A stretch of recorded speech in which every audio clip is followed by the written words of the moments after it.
Hey everyone, welcome to the DBS Film Podcast. My name is Kellen. I'm here with my brother, as always, Brendan. And today we're going to be talking about The Unseen, our third movie, and honestly, one of our more successful movies, not only with the filming, but also with how it turned out. So we're going to hop right into it. So, Brendan, Unseen, what comes to the top of your mind? Well, this one surprisingly has been our highest grossing movie from the Hateful Eight that we did. It made its money back within a week.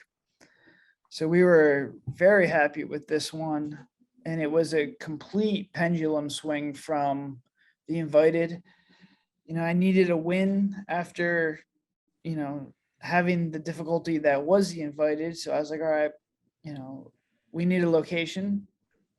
The writer who was helping me on this one owned a cabin, or it was sort of like a cabin looking house. Her sister had acting experience. So I was like, all right, sign me up. And then all we needed was a male lead and another girl to play the monster. So we wanted something, that was super simple. We got it. And, it was one just to complete a movie. I didn't think it was going to be, you know, it was going to do very well. I didn't really know what was going to happen. And it turned out to be our most successful movie from the first 8 that we did. So I would like to go on record and say this is my least favorite story. In my opinion, this was basically just you watching a YouTube video to kind of get the concept of what would be spooky. If you guys don't remember, at one point in time, there was something going around the internet of hey, someone's living in my attic and stealing my food. We kind of ran with it and we basically said, what happens if someone is living in the attic or something like that? Now, me personally, I kind of like a deeper plot. I love the plot of The Invited. However, as I mentioned in the last podcast, that really, really was a burden and something we couldn't do. So it was a very simple plot.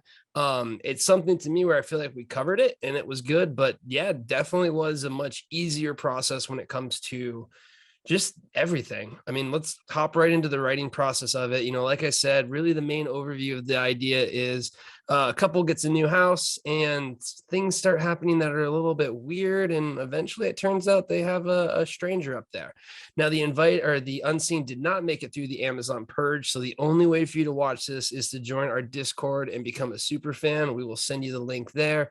Eventually, we'll probably look at getting it back on Amazon, part of the Hateful Eight package, but it just kind of depends on timing there if you are interested in watching it. So let's go ahead, hop right into the writing of it. I mean, I remember, from the first draft, we were basically right on target. And it kind of comes back to, this is what we're focusing in on and this is what we're doing. So what was kind of your impression when we kind of first, got started with it? Yeah, I mean, like you said, The Invited would be something I'd like to revisit. This one, I mean, I constantly think of ways to try and make this movie again because it was so successful. And I would say, we did watch that YouTube clip of whatever it was. It was like some creepy pasta thing. Um, and the only other movie that I could think of that did really well with this concept was The Boy, which had the person living in the walls. And like this is an example of like a log line in your head that's good, but it's actually pretty difficult to execute on because you have, you're like, well, what if someone is living in my house like a squatter? Beautiful log line, definitely could get this to, work. When you try and flesh it out and make it 90 minutes, it becomes, very difficult. That being said, people really, really like this concept. So if you are an indie filmmaker and you want to try something, I'd recommend this one. You have a pretty good chance of getting your money back because of how quickly people watched it. And, they watched it all the way through. They, every single second they were watching it. So out of all the concepts that we had, this one sold very, very well. It's a very, we had a really good trailer on there.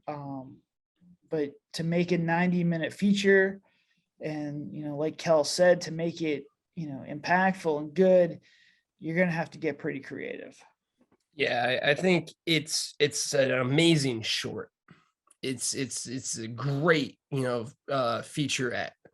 it is a tough feature. And early on, I remember kind of just being like, well, like what's going to happen here?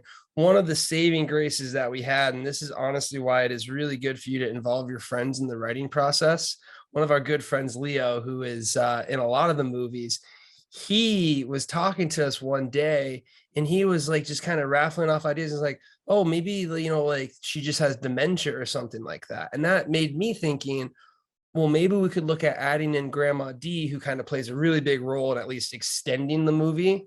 And, you know, it's one of those things where you don't know where you might get a good idea from that can extend it. And that's why it's kind of good to try and talk these ideas out with people. To a whole nother note, you could end up going down like a rabbit hole that never has any fruition. But I think as any filmmaker, you will be very surprised about what you think is a good idea and what's a good concept and what actually is a good concept for marketing and monetizing it. So, you know, don't go in there in a one way. Cause again, you ask me, I'm like, oh, this movie, it's our most successful one. So really what ends up happening is be open to all things. You don't know until you finally do it and upload it. But it was really one of those movies where the main benefit from it is even if it didn't do good, even if it wasn't that, it was simple, it was easy to do. And I mean, it would have made its money back regardless, in the sense that you put it out there and you have it monetized. As long as your budget is really low and you keep it simple, you can end up, you know, having success from it. So I think at this point in time, we were really kind of getting better at writing as well, too. I still think we had a lot of pacing issues and like things didn't hit, but really this was the one that had pop scares. If you think about it, I think this was the first DBS that had true pop scares. So you kind of want to talk about, you know, the emphasis on that in the writing process.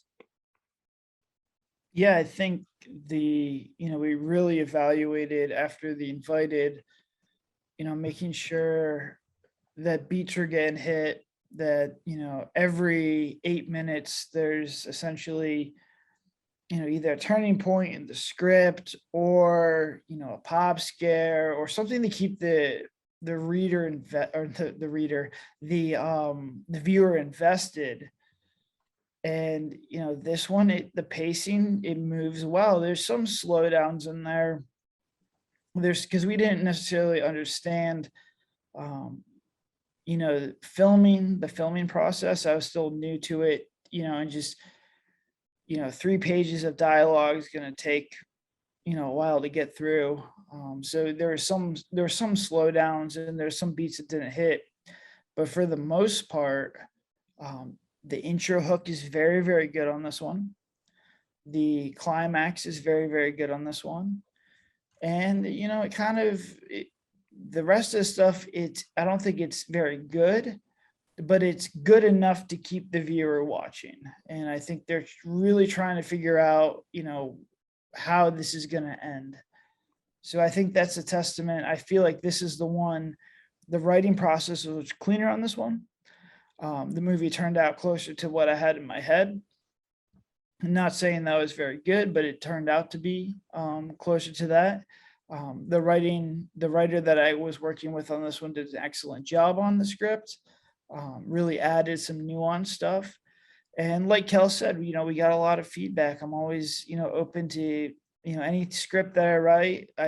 Kel is my writing partner, but I give it to a whole bunch of friends. I give it to all my employees. I try and get as many people to read it as possible and give feedback.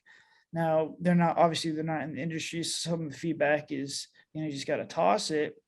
But a lot of people give some good stuff, and there's little nuggets in there that you can use. So I would say my advice on this one is, if you write a script, give it to everyone. In the editing process, show them, the clips, show them cuts, and just try and get as much feedback from as many people as you possibly can. That's a great idea. And I think one of the benefits come from having multiple feedback channels, because each person's so unique in like what they think. But if you ever hear someone say the same thing, that's when you're kind of like, okay, maybe this or maybe that. I think really for the unseen though, the intro is what sold it. I mean, it was a very solid intro. You're immediately into the action. And again, we did that, with Gone, in the sense that the intro, right away you're in the action. Same thing for The Invited. But this was the first one that I think we really spent time and we had a controlled environment. The first two were in the forest, and you know what you end up doing when you're in the woods? You just try and get out of the woods. So you rush it. This was the first one that really kind of, we were able to take time.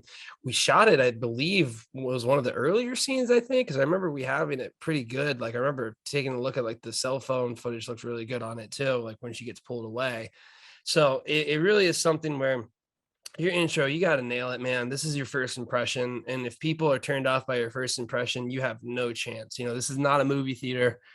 It's not like you paid money to go in there. You, for the most part, you can just kind of get up and leave. So I think the intro really carried it for a good amount. And I think we're starting to find nuggets of good in a mostly overall bad. And I don't mean bad in like a sense of, you know, just it's there, but just it's you know, early filmmaking. It's what you're going to do. You're going to have mistakes, you're going to have issues. I think we hit the scares, we finally focused on them, but then we started to realize, hey, you know what, downbeats are really really tough, and downbeats are kind of in chemistry between actors. Like I feel like this one gave me a real uh you know, respect for people who can put the on-screen chemistry, like the on-screen chemistry, because it is tough. Acting is an incredibly tough job, and they did a fantastic job of it. But it's still one of those things where you can find the down, like it's much easier to do a pop scare than the downbeat. Would you say that kind of was your feeling with the overall flow of it? Yeah, I mean, I agree. I think, you know, having it's very easy for me to get someone to act scared. It's very easy for me to get someone to act angry or upset. And it's very easy, you know, to make someone like essentially cry if they have the ability to cry, or just, you know, be upset. Essentially, the primal emotions are very easy to, you know, get out of actors. The hard part comes in just having a normal conversation. It's very, very difficult to do that. A lot of the actors that we work with are, you know, theater trained. So theater, you're told to be just big. You got to project your voice. You have to have a big, you know, personality, so everyone can see you, and everything's a little bit over exaggerated. That's great for theater. When you try and come on a set, you're just gonna, it just looks, you know, like you're overacting. Um, so, you know, to his point, having downbeats, you have to be able to direct the actors to just be natural.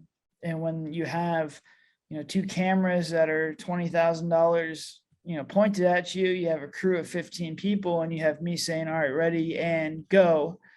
You know, you have like this essential just like fear, or like a block. And Kel could probably talk about this a little bit because he's been in some of our stuff, that you just need to break it down. And usually how we do that is just, you know, over time. You know, you take a couple of reps, you know, by day two or day three, it gets easier and you get a more natural thing, or a more natural performance. You know, on day one is difficult. But I think for the downbeats too, it's in writing. The early stuff that I was writing was not good enough, and you know, they're very difficult lines to deliver. So for the most part, it was my fault. You really have to set your actors up to be successful with, you know, good dialogue. It starts with that. You know, you can't make someone have a good performance if you're giving them bad lines. Yeah, to kind of touch on what you're saying, it is really, really weird when you're on set, because you know what you're supposed to say and you know how to say it normally. Like just right now, I'm just talking and having a conversation. But for some reason, when you have those lines predetermined in your head, it is completely different. And you'll say them, and just as you say them, you'll be like, that was terrible. Like that sounded super robotic. And I will also say that I believe our actors get a lot of unwarranted flack in our movies because they're the ones you see. And just as my brother said, you know, it's something where it's a whole mass of things. It's the writing, it's what they're doing, it's how it looks, it's their how much time do they have to even act in this. And again, they're being compared to professional actors in the sense that they had a whole day to do this one page in this one film. And I'm sure they probably had like 30 takes that were terrible, but we can only do, you know, 5 or 6 takes and we have to move on.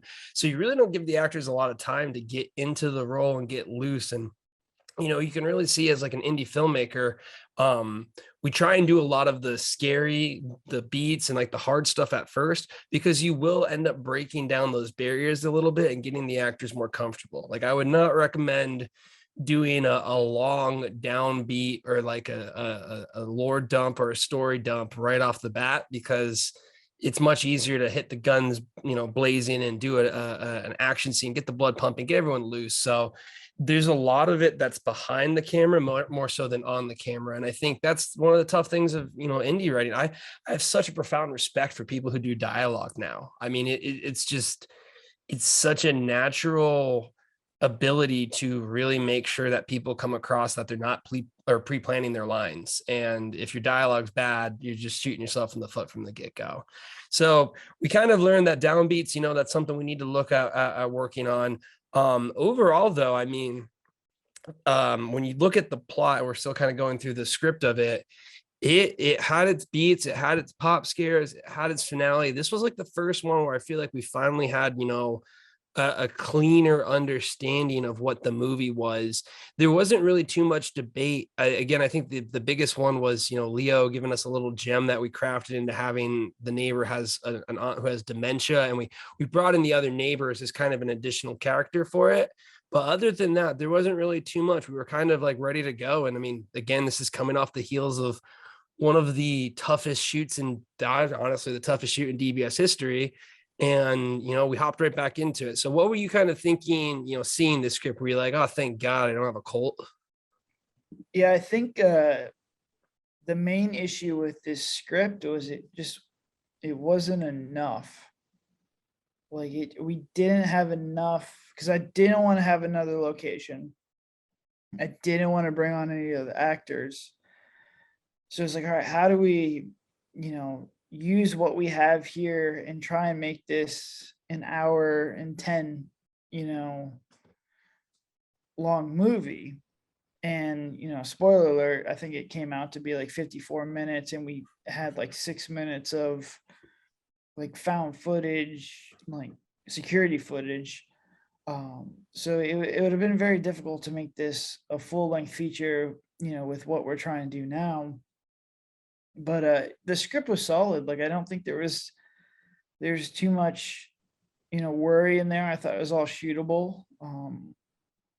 I thought that, it flowed, and that was my main thing, was just really trying to make sure that this movie is paced properly.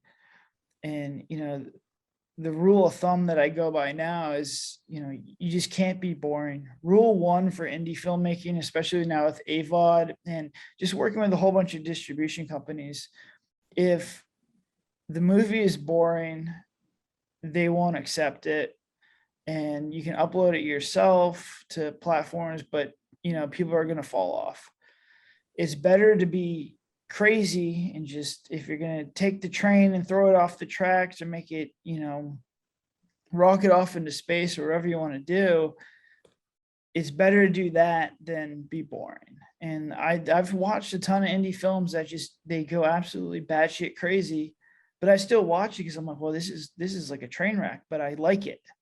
Where the ones that I turn off are just, they don't develop the plot. There's a lot of downbeats, there's no hook, there's just a lot of character development. Those are the ones where they're tougher watches. So if you're an indie filmmaker out there, you're trying to do your own feature, always just, if you're going to go for it, go for it. It's always better to be faster paced, than slower. Yeah, I definitely agree. I always say now, you can be good, you can be bad, just don't be boring. Because there's a ton of indie movies we watch now where like something out of left field happens and you're like, what? And you're glued to your seat because it is interesting. So that's definitely it. I would say of this one of the reasons why, I don't like it to some degree is it is one location. And I think if you're an indie filmmaker, really be strategic about your locations, because I do believe it suffers from some production value. Like looking at, you almost kind of like, okay, I'm seeing the same thing over and over again, where even in some of our later movies, even if it's just a cut to a different one. And again, you go from like The Invited, which had like 6 different locations, so you're hopping all over the place. We filmed downtown with we filmed in downtown Orlando, so we did all of this stuff. So if I watch the unseen and I watch the invited, I really, to me, the invited, again, had pacing issues with it, but the unseen, it really kind of stands out that it's like, okay, this is like the same location, this is it. So it's really tough for me to actually watch it again. I would say of all the movies, it's one of the harder ones for me to watch because it does kind of feel like it is in that one location. So what I would say is be strategic about your locations. Again, this was a pendulum swing. We went way too much, and then I think we could have spiced it up here or there, add a little bit of hot sauce. But again, third film and just learning a ton from it. So we have the script. I remember being like, okay, this is it. We're good to go. This is a nice simple one. And honestly, I mean, shooting was pretty straightforward with that one. Walk me through again, kind of, the production, getting the team together. We did have different actors with this one, but we're kind of using a lot of the same set crew from the invited. But walk me through the team that we assembled. Yeah, so it was the same DP, the same sound guy, the same editor. Like I said, the writer who was helping me on this one, her sister has some acting experience, so we cast her.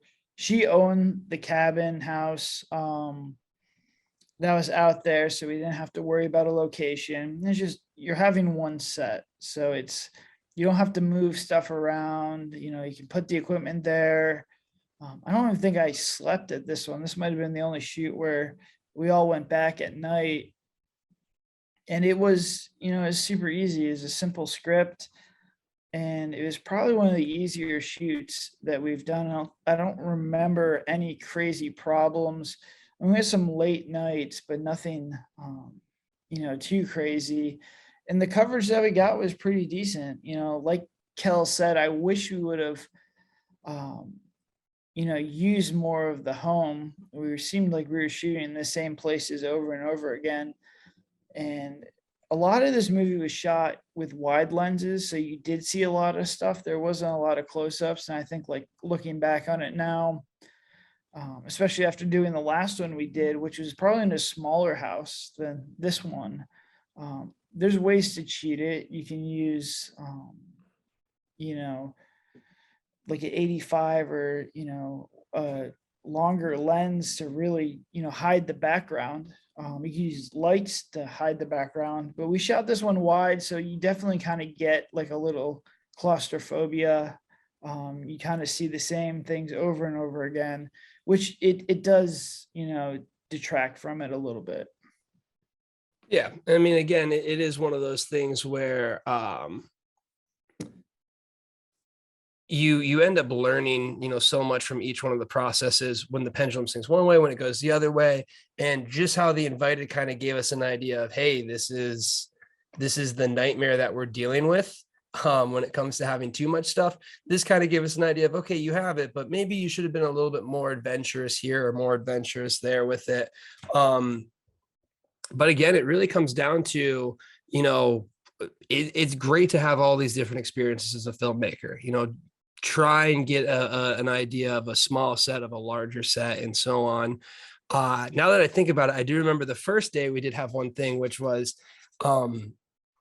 make sure you don't go right off the bat and be like, hey guys, let's have like this is a cool, fun set. We're going to have a beer or two or whatnot. Because then before you know it, if you have a lot of people on set, it can get too fun. And what I mean by too fun is people laughing. And like, there's a lot of time where, even nowadays we have it where it's like, hey, everyone, come on, get it together, guys. You have a risk when you have multiple people there on set, because I think we had like 7 people on set the first day, and realistically there's 2 actors and the DP and the sound guy. Everyone kind of wants to get their joke in, and again, you want to have fun on set, you want to have that momentum, but you can kind of have a larger set where it almost takes away from the seriousness of it to a degree, and that can kind of hamper the filming. Not to say that was really an issue, but this is one thing I do want to stress to like filmmakers is, make sure you kind of don't let it be too fun, because you might find yourself being like, come on, let's stop this. Or, at any point in time, the actors, they're going to laugh here or there, but you can kind of find yourself in a place where you're sitting there like, okay, guys, the joke's a little old. We got to film a movie here. Yeah, I think this one, I think that was the biggest takeaway from this movie was, as a director, you're in charge of keeping the momentum. And, the minute that I slack or, we slow down, time is your biggest asset on set. So the minute I'm like, all right, like we could slow down a little bit, or we could take it easy here, we could take a break, you know, the whole momentum of the set dies, and then it's very difficult to catch that momentum back up to get people, more energized or moving faster. So, my philosophy in the last two sets has been, this is our pace and we're going to stick to it all the way through. And we're going to go as aggressively as possible. I'm going to push the actors as far as they can possibly go before, they start getting tired. And I'm just not going to give an inch. The minute you give an inch, momentum falls, people start to relax, they start to have fun. And then, all of a sudden you're 6 shots behind where you need to be. So I think, my goal and any goal of a filmmaker, especially, an indie filmmaker, is you got to get on set and you have to crank, man. You got to go all the way through from first shot till the end. You cannot let up. You cannot relax, no matter how cool that last scene was or how ahead of schedule you are. You just cannot relax until, you get all your shots in. Yeah, definitely. And I think this also goes to, why it's important to really try and have a crew that's just critical only. Because again, having another individual on the set, if you're not acting or you're not doing something, you're kind of like, well, I want to, either say something or, how can I get involved here? And you can find it getting, a little bit out of hand. Whereas when we're filming now, everyone has their job and their job is all the time, 100%. There's really none of that downtime. And then from there, the fun moments, like fun's just going to happen. It's just going to happen. You're going to come up with these inside jokes. You're going to bond and have this good time. But if you limit the size of the set, you almost kind of limit the time they have to do it, because again, time's your best asset. So everyone on set should have a job. I think an indie filmmaker might actually have a big mistake of just inviting friends on the set, thinking that it'd be cool to have there. And that could actually be a huge detriment to the progress of the set. And it's one of those things where I would look at having critical only. And that comes to, when people show up and things like that. Because one of the things with the invited, you had this entire cast of cult members just kind of hanging around, and then you'd have to yell quiet on set, and then they'd have to be quiet. So you can actually cut out a lot of the additional work that goes into managing a set just by controlling the number of people. Because this was a really small movie, but we still had a really large crew for some of the days. Now, again, we picked up steam, and, some of the people who came out the first day, and again, they're great friends of ours, so we were happy to have them out there. But that's just kind of maybe a little tip is, really make sure it's critical only, make sure they understand that this is business, and really try and emphasize that point that, this is the most expensive time that you'll have. So now this is the third movie. And I remember a point on set, I feel like anytime you're filming a movie, you're going to kind of get that momentum and you're going to be like, this is it, we're doing good. Because I remember you looking at me on set and kind of nodding, being like, content killer. And now Content Killer is one of the scripts that I'm really, really fond of. I think it is a great script, but I would not touch that script with a 10-foot pole right now, because it is like The Invited. It is, it's got a lot to it. There's a lot of locations and whatnot.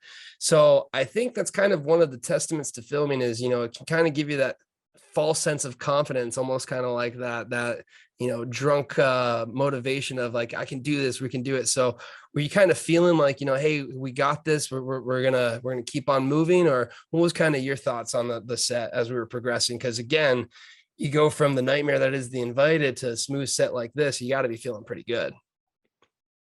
Yeah, I mean, it was just everything in there was easy to shoot. There was nothing crazy.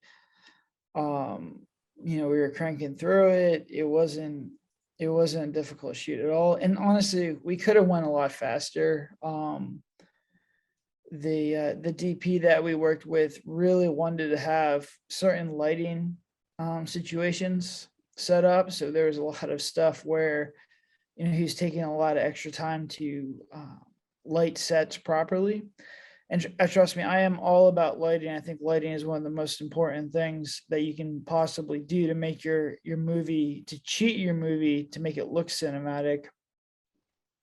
But you have to just keep time, the amount of time it takes to set up and break down a lighting scheme in mind when you do that. And I don't think in that case, the ROI of, taking forever to put a light outside the house and turn it on so we have like sunshine was worth it, in the long run. So I think we could have done, much more with what we had or been much quicker. But I mean, that being said, we really only had maybe 45 minutes of footage for this movie, just because there just wasn't a lot of stuff to shoot. And, there just wasn't a lot of content in the script. Yeah, definitely. And, to highlight putting the light out there, it's a little bit more than that. We actually moved a Jeep to put the light on top of the Jeep to shine the light through there. And I think, I definitely agree in the same way, but my mindset now after being on all of these sets is I think bad lighting is very noticeable, but I think good lighting between the best lighting isn't worth the ROI a lot of the times. I think a lot of the times you almost kind of get in your own head of what's good or what's bad, because we've had multiple times where you turn on a bunch of lights and then you turn them all off and you're like, perfect, that's the lighting. And you're like, oh, wait, so I think don't get too caught up with the lighting, make sure the face is properly lit and so on. But yeah, I would say, we look at now, I mean, just imagine us now setting up a shot is basically, we have the two lights, we know which way they're going to go. We have a really good, easy way of turning them on and moving them with the battery packs and everything. So like, I would say old DBS, maybe, 20 minutes to set up the scene, new DBS, 2 to 3 minutes. It really is, again, your ROI. I'd much rather have more footage and being able to do things than to, get perfect, because there's really no such thing as perfect. It just, perfect to you is completely different to someone else with perfect. So I would say for filmmakers, try not to get too caught up on that. Really focus on time is money. Your production is the most important thing that you need to get done. And if it's your second or third movie, I'm sorry, you don't even know what you're doing. You just don't. It's just something that, if you get 1,000 hours, 10,000 hours into something, yep, you probably already know. But at that point in time, it's super quick and easy to do. So I wouldn't get too caught up in those little details of that, because, it might end up biting you a little bit. So we're going through, it's a nice smooth process there. I would say, one thing that was really interesting when it comes to just the progression of like the movie set is, how you handle and work with the actors when it comes to just feeding them and making sure they have the items and whatnot. Because a lot of times, like, one of your biggest expenses is food. And this was the first time we were kind of like, okay, well, let's look at, like Publix meats and things like that, instead of just going and buying like essentially like $200 of random food and whatnot. So do you have any kind of advice now when it comes to just keeping your actors happy? Because again, you don't want a hungry actor, but I feel like that can also bite you if you end up, having a whole bunch of food that no one's going to eat. Yeah, I think one of our bigger expenses in the beginning was food. And, if you have a full crew, and even ours is like not even full crew, it's not a lot of people, you're spending a couple $100 a day to feed everyone. And this was back before we like took a look at, like, when I started looking at it, it's like, well, food's like 20% of our budget. Like, we got to figure out how to do this better. And you don't want to skimp on food. Like, do not, like, rule number one is make sure the actors that you have on set are happy with the food that they have, that you have food provided to them at all times. So the thing I do now is, it's almost like a bonding thing, is I'll take them to Publix and I'll let them pick out, whatever they want as far as food. So you go to Publix, it's not catered or anything like that. Usually they pick out like, frozen food or, stuff that's very cheap and easy for them to make. If they don't want to do that, some of them are shy and they don't want to, like, rack up your credit card. The basics are, make sure you have breakfast food. So you have eggs, you have toast, you have bagels. Make sure you have some lunch food, snacks along the way. And then dinners, like, if you can get someone to come in and just cook some pasta, that's great. DiGiorno pizza is great. You know, things that are bulk to make. And I think, Kelly, if you could think of like some of the stuff that we used before, um, but I'm drawing a blank on some of the stuff that we cook. Yes, I mean, I know you're usually running around with the camera and everything, just pounding coffee and maybe eating a cheese stick here or there. Usually I'll help out with kind of getting the food and whatnot when I'm not busy editing or working the scenes. I think one of the best things you can do is just ask the actors, you know, what is the food that you like? What would you like to have there? Because I think what we did in the beginning is like, let's just grab a whole bunch of food that anyone can eat. And you'll have a much better ROI if you're like, what would you like for breakfast? What would you like for dinner? And, you know, you can snag those things really easily. And again, you can look at taking like a $300 bill down to like $70 if you really kind of are good about it. So I would say that's one of the pre-production things. Ask your actors what food they like. Do they have any type of restrictions? Because imagine you have your lead actress and she doesn't eat this or that, and you don't have any food for her. And now you know, she's going to be hungry. So again, this is a little detail in filmmaking, but it's important. And I cannot tell you how many times if they have the food that it's like their comfort food and they go back to it, they'll be good. Coffee is a must. We go through a lot of fresh pots of coffee.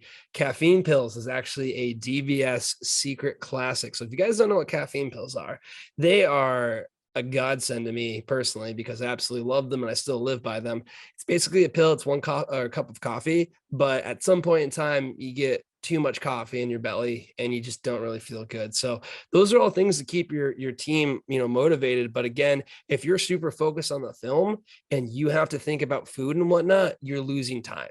So this is one of those things in pre-production. Ask all of your actors what are their favorite foods, what don't they want, and just try and stock those items. Because again, in the first 3 movies, we were kind of like, I'm just going to get a whole bunch of food and they'll pick what they like. Not the smartest idea when you could just ask them. So that's kind of my takeaway on it. And, you know, I think for our last set, we did really, really well. You know, I remember Gone, when we were leaving, we probably packed up like $80 worth of cereal, which, you know, I'm sure it eventually got eaten maybe, but it's one of those things where that's just the little things that add up. And, you know, before you know it, you're looking at a credit card bill for a couple $100 that you just didn't even think as an expense. Yeah, I think on the last set, like lunch meats and sandwiches, like let people make their own sandwiches is big. The giant pizzas are big. Like mac and cheese we did was a big hit. Bagels, you can make sandwiches with the bagels, toast the bagels, and then just having fruit, you know, a lot of apples, bananas, oranges is always good. Um, is a good thing. And like the frozen foods, like the cauliflower rice and all that stuff is, you know, anything you can buy in bulk and feed a couple people is like always a good bet. Yeah, and I would say if you do want to kind of go a little bit big for dinner, you know, finding a local Uber Eats area and just getting someone a meal every once in a while can be a little plus. And I also think the fact that we're talking about food on set is a testament to the unseen kind of not having too much meat on the bone when it comes to just different things. But again, all of these little things add up for an indie film studio. And, you know, I'm sure there's been countless times that they've ran into food issues. And the worst thing you can do is, okay, we have to stop, wait for X to go get food, and then we can resume. So you never want to find yourself in that position. So that's just kind of one of the things there. And you just end up learning, you know, how to navigate the set and whatnot. So we're working our way through the unseen. And really, you know, I think one of the major things that kind of stuck out to me is the downbeats are really, really important to kind of pull people away from the scares. And if someone's watching the downbeat and they're like, oh, this is like, you know, not boring or just like, it doesn't feel right. Cause again, it just, sometimes you can find yourself, and especially with couples, I mean, I think it's really, really tough. I can only imagine being, you know, a guy with someone new on set and you're like, hey, like we're a couple and whatnot.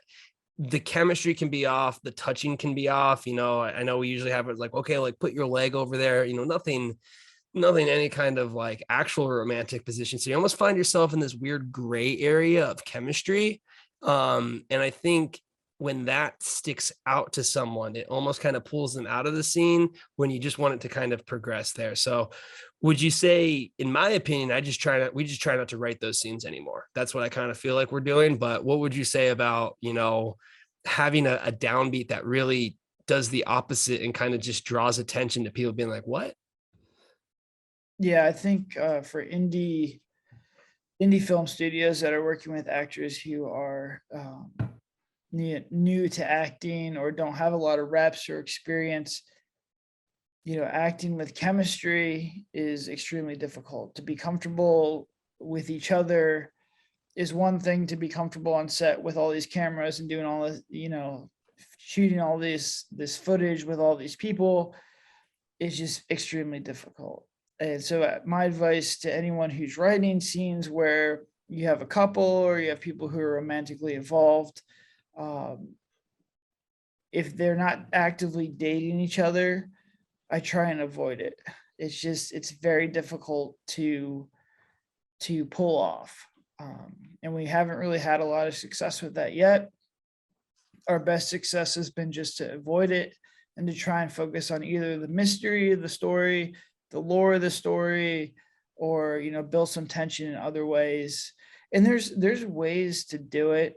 In The Girl in Cabin 13, we had a big montage sequence. We had the lead by the other female lead like a gift. There's ways to do it. I've seen it in different indie films as well. So there's ways to get around it. But to do like a lot of romance stuff, to have a lot of touching, to have kissing, unless your actors are experienced with that or actively dating, just be aware that that's going to be an issue, or it could come off as, as very robotic. Yeah, I think it comes down to people will watch a lot of films and they see romantic scenes and they're like, oh man, I definitely need to have the kiss scene or this or whatnot. And it really comes down to just, you don't have the time to develop that typically on an indie set. You don't have the ability for them to get to know each other, to really kind of, essentially get comfortable with one another. And if it comes off robotic or bad, then it would have been better just not having that scene. So I think we kind of learned from that a little bit, because I feel like we've gotten progressively better when it comes to how we present couples, because all of the movies that we have are, they do have couples there. So basically we don't stop having couples. We just figure out how to, highlight their romance without, putting them in a situation to directly show it. So I think that's one thing to consider just as an indie film, because I think a couple is a very easy thing to do when it comes to the writing process. But this could be one where you come on set and, it takes up more time just for them to get comfortable. And then you might walk away with a downbeat that does more to hurt your film than actually, make it work. So that was kind of, my main takeaways when it comes to just the filming process of it. What we did do really well, though, is some of the pop scares I really liked.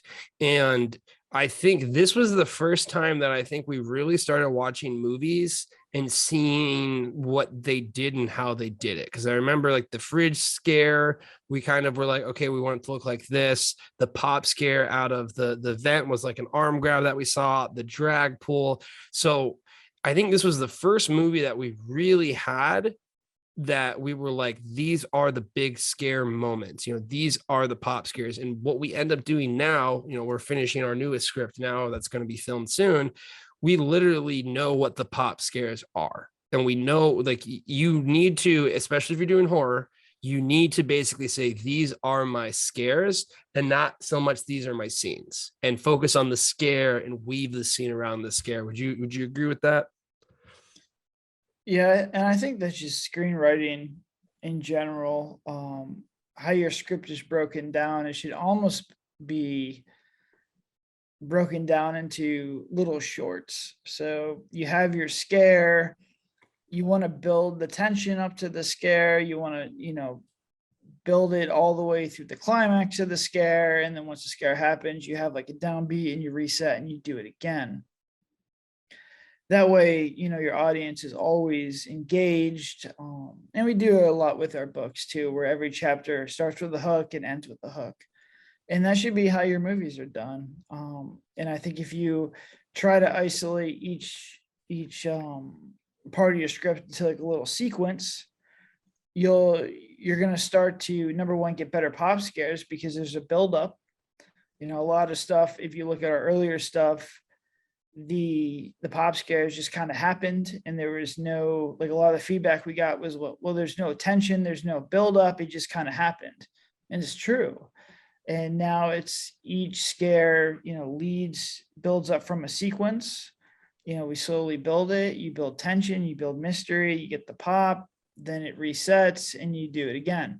And if you can stack those all on top of each other, you'll have a very, very good, a very fast paced movie, that not only your audience will like, but, you know, the distribution companies and the people you're pitching the movie to will like as well. Yeah, and I think it definitely is, you know, build up the sequence because there's a lot of I'm just remembering, you know, when we had D or the grandma, we literally, it's like in the kitchen and she's like making food, and then it literally just cuts to her face in a window, like super harsh. And then we nail you with the nice loud noise. And it's just kind of, it's like, what is going on?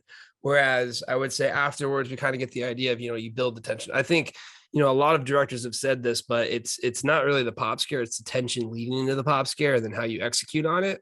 And I think this was the first movie that we finally got at least the pops down.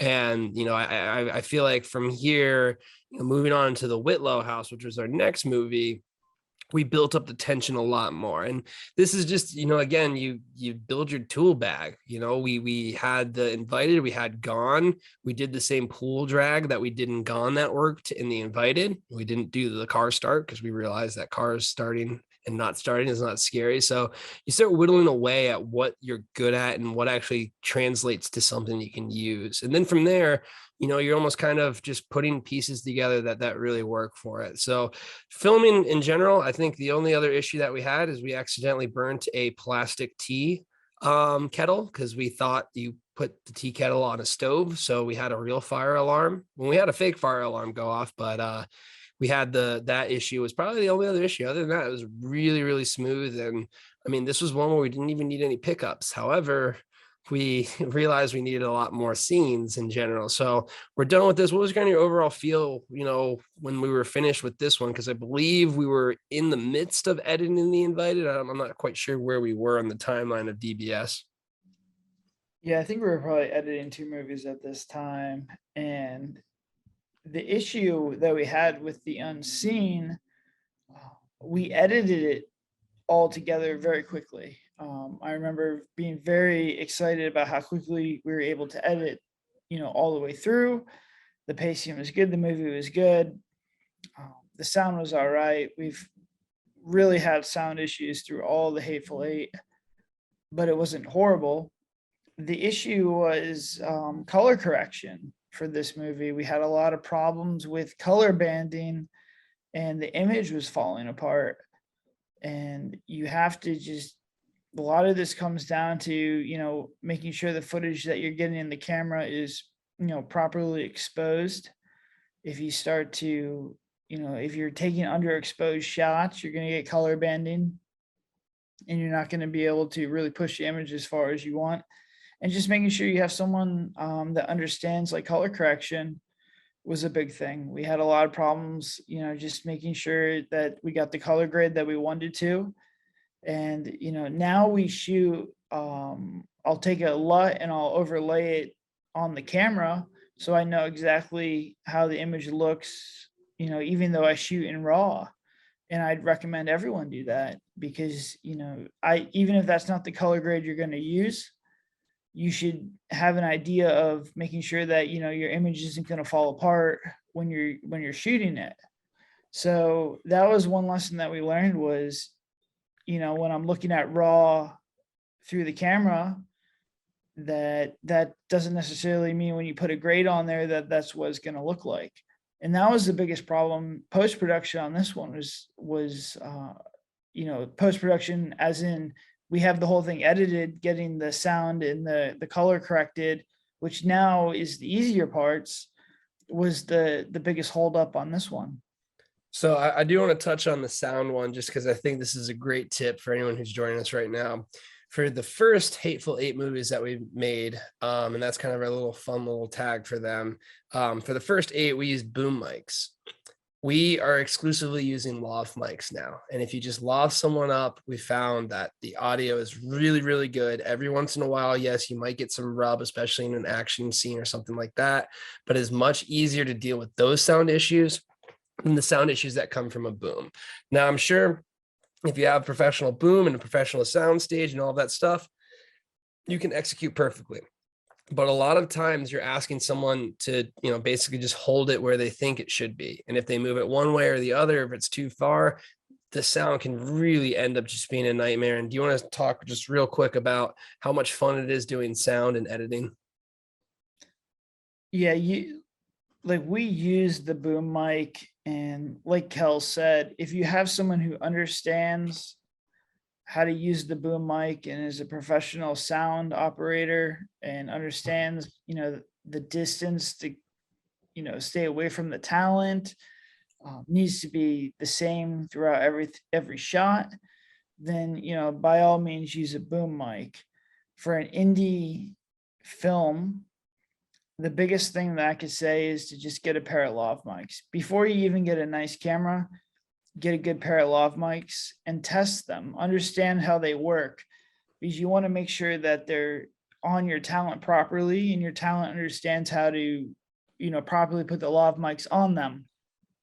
Once you get that, there's literally no issues that you're going to run into. And the issues that you can, like Kel said, with your clothing rustling or, extra movement is very easy to fix in post. What's very difficult is to fix, boom mics that are picking up all kinds of air conditioning, refrigerators, ambient noise. Just being far away from your actor, yes, you can boost the volume, but it's going to sound like it's underwater, and you can't fix that. And the best you can do is you could turn up the volume. Well, what happens when you have to overlay, a score and music? It's going to drown them out. And we've had this problem before. There's really no fixing that. Where the lav always has a deep bass, it always has, a deeper texture because it's right next to your mouth. And yeah, lav mics are expensive, but honestly, I've watched a lot of indie movies, and if the sound's not good, it's very difficult for me to watch. Where, if the footage isn't very good, or, the shots aren't, very creative, it's, everything's shot wide.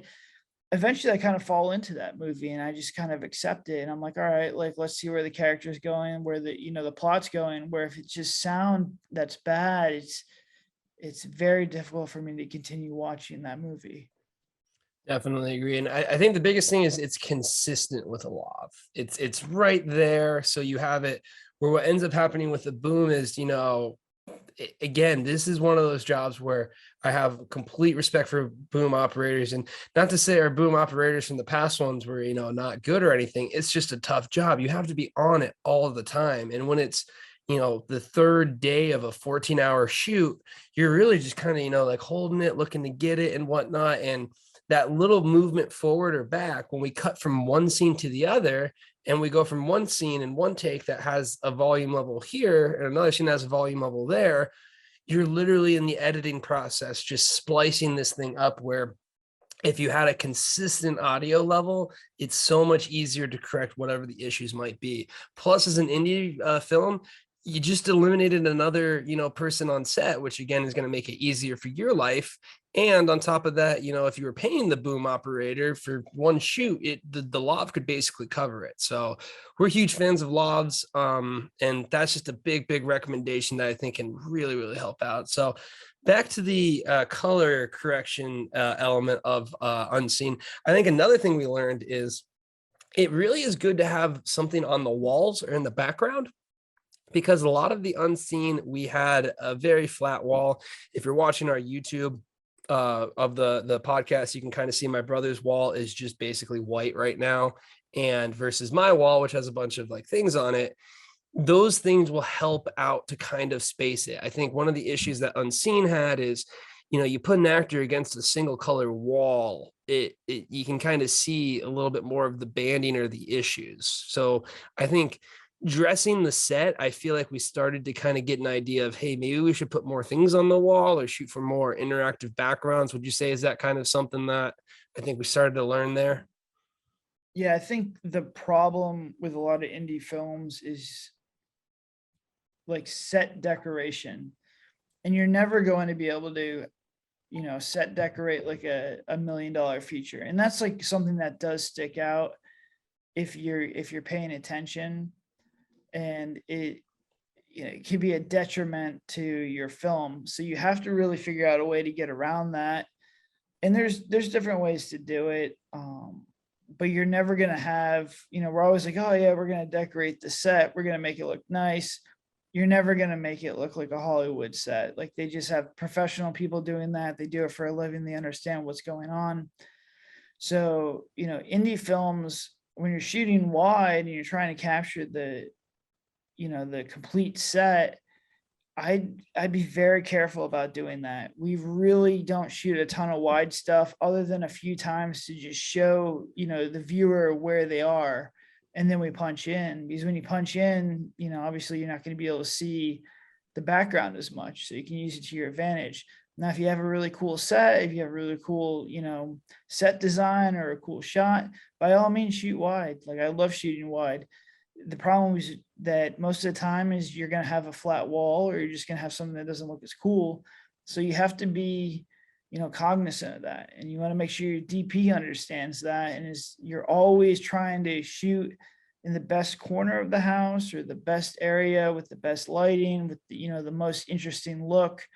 Because if you have too many shots against a blank wall, you're going to run into, just boring cinematographer, very flat image, flat images, which is going to eventually just bore, your audience member.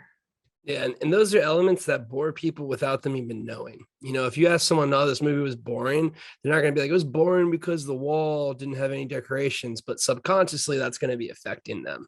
So I think that was kind of another thing where, I think this was honestly like almost a very, like not a lot of meat on the bone. It was there. It was almost kind of like the templates for our movies to come, in the sense of the pacing, the scares. We added a lot of content.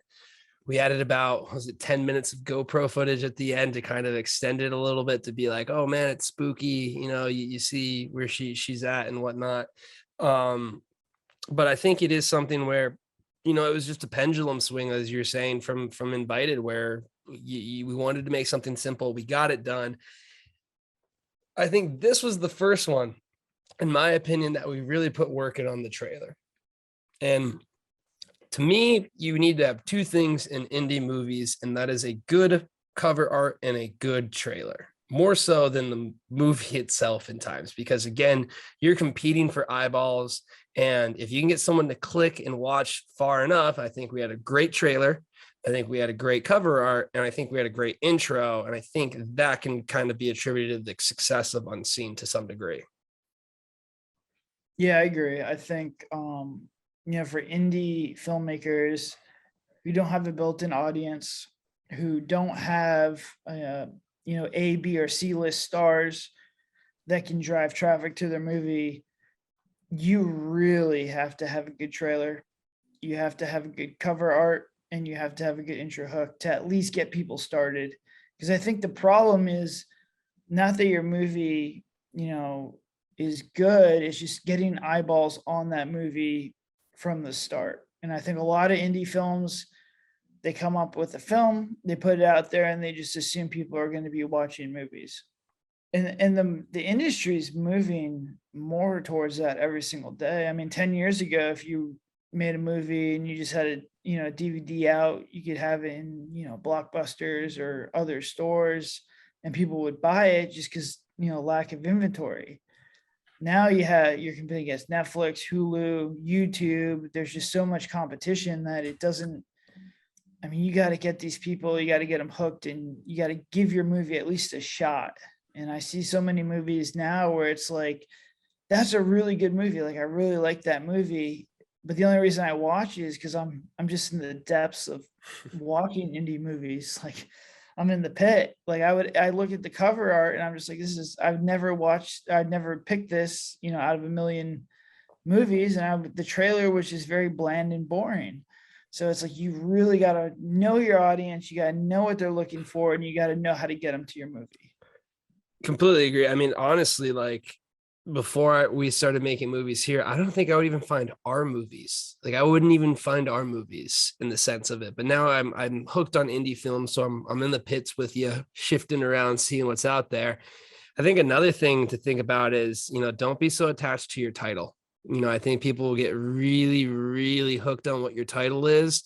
And I think it's a smart idea. One of the things we do is we split test our titles. So we basically see which title is kind of getting the most attention, and be okay with that, because again, you're competing for eyeballs, and with the way social media and everything's going, people are getting less and less attention spans when it comes to what they can do, and if you can't wow them right away. So I think Unseen honestly was a testament to our marketing more so than anything. It was a testament to, we were able to frame the concept in a trailer really well that got people hooked. They saw the cover art, they liked it. And The Unseen, I mean, that's a name you're not really going to forget. There's so many good indie movies out there that you would be like, what is that one movie called? And I can't even remember it because it just didn't pop.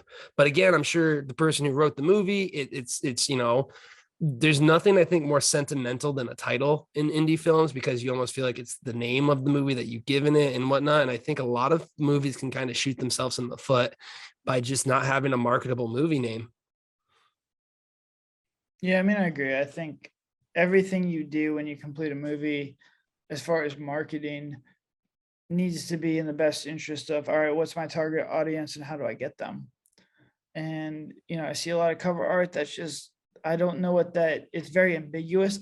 I don't know what that movie's about. And if I don't know what the movie's about, I'm just going to pass on it. And the marketing that we do just goes back to, my publishing business. And that's, the margin on books is so small that we have to be very careful about who we're marketing to and making sure it hits on, all cylinders. That's what we do with the movies. And it works out pretty well. But like, yeah, you can disagree with that, and I understand that, but just know that Hollywood and most distribution companies, they have the same philosophy. Like, one of the reasons they work with us very well is because they understand that our covers are split tested, our blurbs are split tested, our titles are split tested, and we have a good, intro hook.